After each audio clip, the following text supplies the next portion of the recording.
the semblance of calm.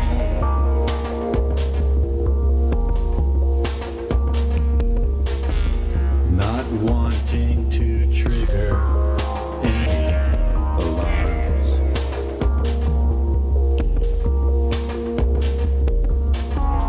By the light of a billion crayon suns, you smile with your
again, the idea the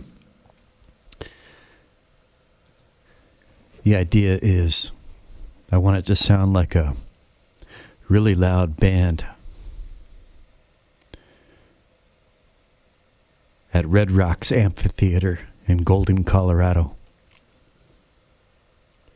Recorded from some considerable distance with a Sony PCM D50 field recorder.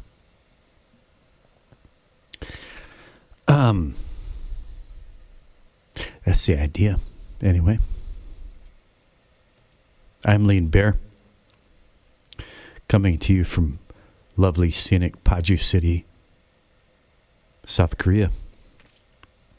I'm trying to not to be too loud. I've got a little bunny rabbit in his hidey hole under my Linux monitor speaker station over there. And he's getting old and cranky. I think he's a little sleep deprived. But he's got to stay in the studio because it's cold on the veranda. Anyways, this is an addendum to Mixer's log number 15, I think it was. Thanks to DJ.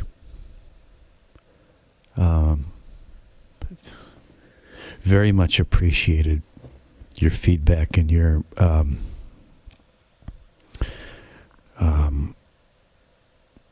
willingness to help a brother out. It means a lot to me, man. I did a video on mastering for upload to Spotify and YouTube and the like. And we want to, there are different platforms. There might be some variation in standards, but minus 14 loudness units, full scale LUFS seems to be more or less standard. And as you can see, I kind of scraped over to minus 13.9 towards the end, but it landed squarely at minus 14, so technically it's minus 13.9, but I don't think that's a problem. And so, as per DJ's suggestion, I had the tool in my toolkit the whole time, didn't realize it until DJ pointed it out. So in the original video, I pointed out that I did not want, let me just get these out of the way for a second. So there it is, minus 14. Actually, it was minus 13.9, but anyways, LUFS. So it's compliant. And as I pointed out in the original video,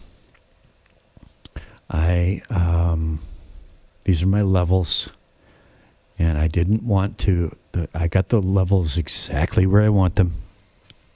I needed to bring the volume down a little bit, but I didn't want to re-level in order to do that, nor did I want to attenuate on the volume fader on the master channel mix bus, because that's before the signal is going into my mastering plugins. Why am I mixing and mastering in the same project file? Because I can get away with it sometimes. That's the way I do it, if I can. And so originally I had achieved the desired attenuation by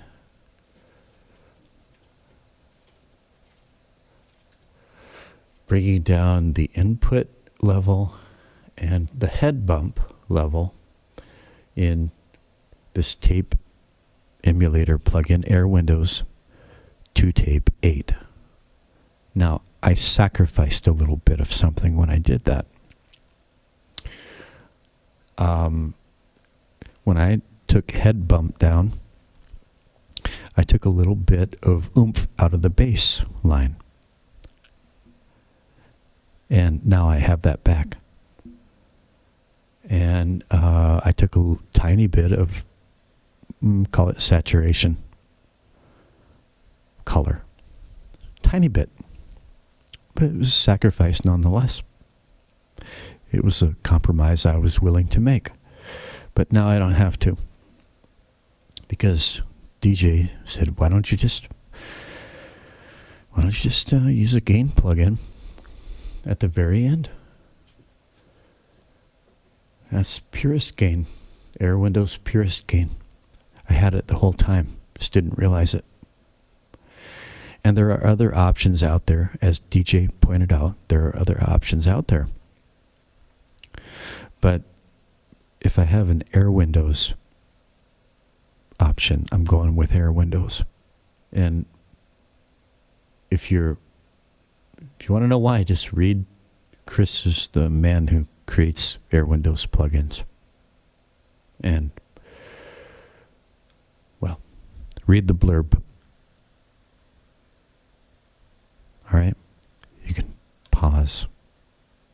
Read. Pause. And read. Pause. And read. Okay. That's why. So I just have PurestGain to minus 1.51. And I've got my head bump back, and I've got my slightly overdriven input back. And now I have the exact mix that I created, just at a slightly lower volume. And it's great. Thank you, DJ.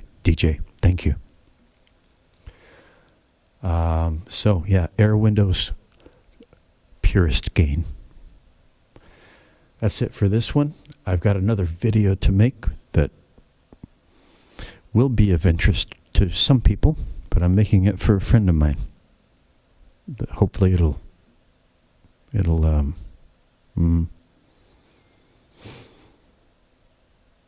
be of some use to him. We'll find out. Over and out.